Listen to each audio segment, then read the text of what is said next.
Hello, good morning, children. This is Niram Janvik. Today I am going to teach you the 10th class Unit 3 B poem. Already we have come to know the poem. First half of this poem you have come to learn. That is Another Woman. As I have written on the board, you see the poem name is Another Woman. Half of this poem it is completed. And now let me come to the remaining part of this poem. I think you are ready with your textbooks. So in the first stanza and the second stanza, some theme you have understood that a woman goes to the market and she brought the methi and some other vegetables from the market, and her mother-in-law, she looks in different manner, in a rude manner, because of that daughter-in-law buying the vegetables in extra. And after coming home, that daughter-in-law, she sits and she cuts down that vegetables and she begins cooking. And later what happened in the second stanza, in the first stanza only, mother-in-law, she scolds, she begins the scolding of some words, rude words to the daughter-in-law, and that words that touches the heart of this woman. Not only this, mother-in-law also scolds, curses, curses, curses that daughter-in-law's parents. They sent that daughter to this house to darken the other people's door. This is the concept of the poem in the first stanza and the second stanza. You can how come to learn that. Let me come to that. The second stanza, some words are given to you. The usual words came and beat their wings against her. The money spent, curses heaped upon her parents who had sent her out to darken other people's doors. This stanza tells that mother-in-law curses the daughter-in-law because of spending more money on vegetables. So she does not like to spend more money without her permission, buying these vegetables, extra vegetables, she doesn't like. So this is the situation and the circumstances of that house where the woman was tortured, where the woman was suffering a lot by the torture of the mother-in-law. So now children, you come to the first page of the poem, the second, third stanza. Downwards given to you, that I am going to read it out, remaining part. So be ready that to see that. She crouched as usual on the floor beside the stove. When the man came home, she did not look into his face nor raise her head, but bent her back a little more. Nothing gave her the right to speak. And next page also you see there, the remaining part of the poem. She watched the flame hiss up and beat against the cheap old pot, a wing of brightness against its blackened cheek. And the next stanza, 3 lines given there. This was the house that she had been sent to, the man she had been bound to, the future she had been born into. And remaining next stanza. So when the kerosene was thrown, just a moment of surprise, a brilliant spark, it was the only choice that she had ever known. Another torch blazing in the dark, another woman, we shield our faces from the beat, from the not beat, it is from the heat. This is the poem. Let me come back to the stanza. Next part of this, what is the theme telling here? She crouched as usual on the floor. She means here the women, daughter-in-law. Crouched means bending and sitting, a type of sitting that it is on the floor. She bent herself on the floor as usually she was sitting there beside the stove. And then when the man came home, who do you think the man here, children? That man is her husband. He came, and the man came home. She did not look into his face. This daughter-in-law, she did not see into her husband's face. She was doing as usually her work, that is the cooking, and nor raise her head, but bent her back a little more. when she was cooking, she was bending somewhat back, and nothing gave her the right to speak. So this line telling it is, daughter-in-law has no choice. Daughter-in-law has no right to speak. That means a wife has no right to speak to her husband. When her husband comes her home, she has no right to speak, freely to speak. So that it was the condition of the woman in a few years ago, and still nowadays here and there we see that. She watched the flame hiss up. This is in the next stanya. She watched the flame hiss up. That burning stove which gives the flame, it hiss up. Hiss up means here it makes a sound which goes upward, that flaming. That woman, daughter-in-law, she watched the flame hiss up and beat against the cheap old pot. So that old pot, she was cooking on old pot on the stove. And a wing of brightness, a wing of children, that brightness, it won't have the wings, but poet is comparing that brightness has some wings. It is a personification. The poet has used the word brightness has the wings. A wing of brightness against in blackened cheek. So that flame, hissing flame, and that which brightness it has, it also touched the cheek of that woman when she was cooking, and it made some black. The cheek turned into black because of the heat. Next time you see that this was the house she had been sent to. So her parents, that woman, that her parents sent her to this kind of a house, and the man she had been bound to. So that man who is her husband, that man also he was neglecting, and this woman was has to bound. She has some restrictions. She has to follow that. The future she had been born into, the future also same, it will be like that only. So this is the condition of that woman, poor condition of the woman in the house.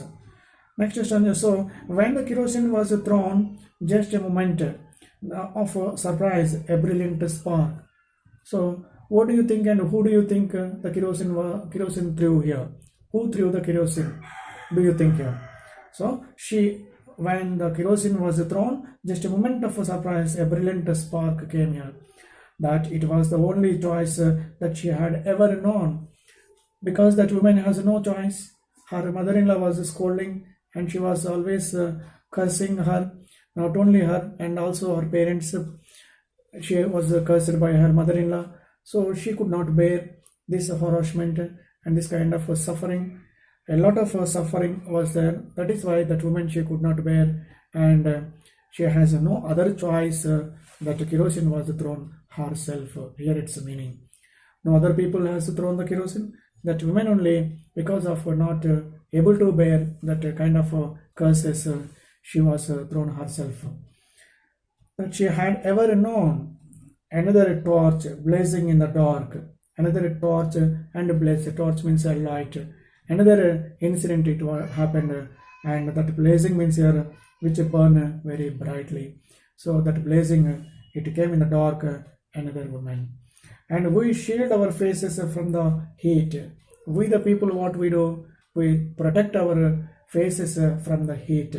We shield our faces means we protect our faces from the heat. So now and then, here and there, this kind of incidents are going to happen in the society. And next another woman comes and she also does like this only in the society. So this is the situation of the Indian society. Somewhere we are going to see, because of the torture of the mother-in-law, that woman, she could not bear, and that is why she was thrown herself that kerosene, and she was burned into the flaming, into the burning. So this was the bad condition of the women. That is another woman here. So you have come to know that. Now let me read it out, the today's part of the poem which I started now. Again, you can see that down of the first page downwards stanza, you see that she crouched as usual on the floor beside the stove. When the man came home, she did not look into his face nor raise her head, but bent her back a little more. Nothing gave her the right to speak. Next page you see that she watched the flame hiss up and beat against the cheap old pot, a wing of brightness against its blackened cheek. This was the house she had been sent to, the man she had been bound to, the future she had been born into. So, when the kerosene was thrown, just a moment of surprise, a brilliant spark, it was the only choice that she had ever known. Another torch blazing in the dark, another woman, we shield our faces from the heat. This is the poem, children, and let me come to that few questions to discuss and you guess the answers from the comprehension questions those are given. Let me read out the first question of that. Be ready. The women thought of buying a white radish, but later on decided against it, thinking it was extravagance. Do you think it is an extravagance? Support your answer. That means when she was trying to buy the radish, white radish, but it was she was to spend extra amount for that vegetable. So what do you think of that here? What does the phrase mother-in-law's dark looks suggest here? Dark looks means what does it suggest? Third question, the usual words came and be it. This is the phrase given to you. Where did the words come from and why? You think that words who told that usual words, where did the words came from here? And why did the woman crouch on the floor? Why that woman was crouching like that she was sitting? And why do you think the woman bent her back a little more when her husband came home? And was her husband helpful? Support your answer quoting from the poem. Was her husband he was supporting or not? And what does the phrase as usual suggest here? The words are used as usual. That phrase, what does it suggest? The last line of the first stanza talks about the woman shielding her face from that it is a heat, whereas the last line of the poem talks about the people shielding their face from the heat. How are they different here? How they are different? Eighth question, you see that. So when the kerosene was thrown, who threw the kerosene? Why? Support your answer quoting from the poem. Next, ninth question, what does the title suggest here? The title suggests, what does it? That is the another woman. And words do not have wings, but the author used them as if they had wings. And the usual words came and beat their wings against. This is a literary device called personification. So personification, you know well, that it is nothing but satire, what do you call that, simile, personification. This kind of words are used in literary terms, that it is in poetry generally we use that. Simile is nothing but where in the lines generally a person or a thing which is compared with as or like.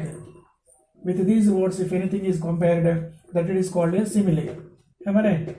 So, and what do you call that? Personification. Personification means it is nothing but personification. It is without using the as. Personification means it is nothing but lifeless things are compared with lively things that are called personifications.